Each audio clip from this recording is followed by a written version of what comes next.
সারাক্ষণ তো অনেক হাসি খুশি ছিলাম, কিন্তু হঠাৎ করে জীবনে কাল বৈশাখী ঝড় এলো। আচ্ছা, কি ঝড় আইছে আমি একটু নিজেকে কন্ট্রোল করি, তারপরে আপনাদেরকে সবকিছু বলতেছি। আবারও আমি তাকে হারিয়ে ফেলেছি। হ্যাঁ, সে আমার কাছ থেকে আবারও অনেক দূরে চলে গেছে। এর আগের বার যখন আমি তাকে হারিয়ে ফেলেছিলাম, 21 দিন পর আমি তাকে ফেরত পাইছি, মানে আমার আশেপাশে পাইছি। তো এখনো আমি আবারও তাকে হারিয়ে ফেলেছি। আজকে হলো ফেব্রুয়ারি মাস 4 তারিখ। তো জানি না আমি আবার তাকে কবে পাবো। আসলে মনে করেন আমার মনের ভিতর যে কতটা ব্যথা লাগতেছে তা আসলে মনে করেন আমি অনুভব করতে পারতেছি। আসলে মনে করেন সেও জানতো না যে সে চলে যাবে, আর আমিও জানতাম না যে সে চলে যাবে। কারণ মনে করেন আমরা কেউ জানি না, হঠাৎ করে মনে করেন সিদ্ধান্ত হয়ে গেছে। কারণ মনে করেন সব দোষ আমার, মনে করেন অন্য কারো দোষ না।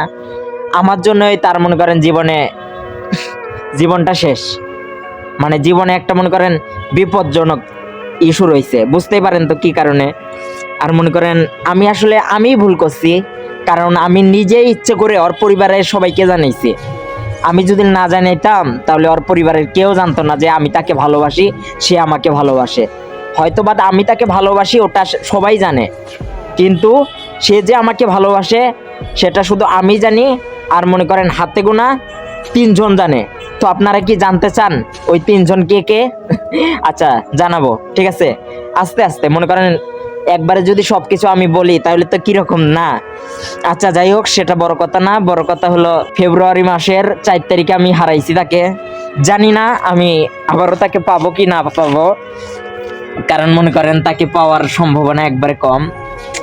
কারণ মনে করেন যেখানে বাধা, সব জায়গায় যদি বাধা থাকে, মানে বাধা যদি একজনের জায়গায় মনে করেন হাজার জনে বাধা দেয়, তাহলে কি আর হয়? ওই সম্পর্কে কি টেকে? যাই হোক, তাও মনে করেন হাসি খুশিতে, মানে কি বইলে আমি বোঝাইতে পারবো না। মনে করেন অনেকদিন থেকে তার সাথে আমি কথা বলি না, তার দিকে দেখিও না, কিন্তু হঠাৎ করে আজকে মনে করেন কথা বলতে মন চাইছে হালকা পাতলা। যাই হোক, ওগুলো বলা যাবে না।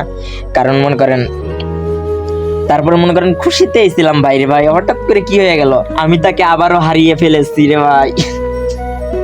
চোখে পানি নাই, কিন্তু মনে করেন বুকের ভিতরে যে কতটা ব্যথা, আসলে মনে করেন বেশি কিছু বলবো না।